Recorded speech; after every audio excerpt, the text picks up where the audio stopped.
Қайырлы күн достар, бүгін дәмі тіл үйретін 3 шоколад тортының аққансыз, глютенсіз нұсқасын ұсынамын.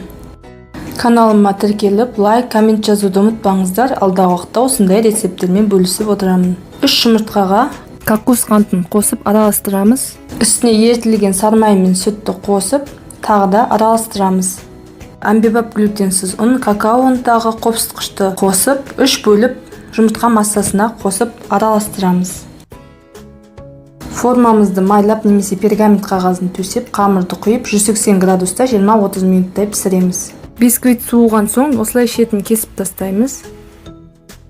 Кальцонның ішіне ацетатты пленка кигізіп, бисквитті ішіне саламыз. Желатинге сүтті қосып 15-20 минутқа қалдырамыз.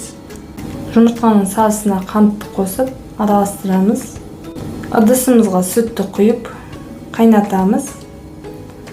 Жұмыртқа массасына қайнаған сүтті құйып, үздіксіз осылай араластырамыз.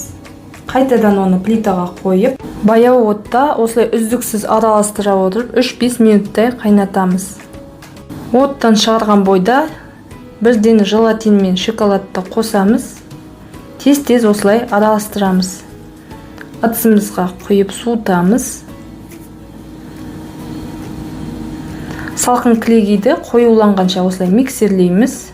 Оны суыған шоколадымыздың үстіне қосып араластырамыз.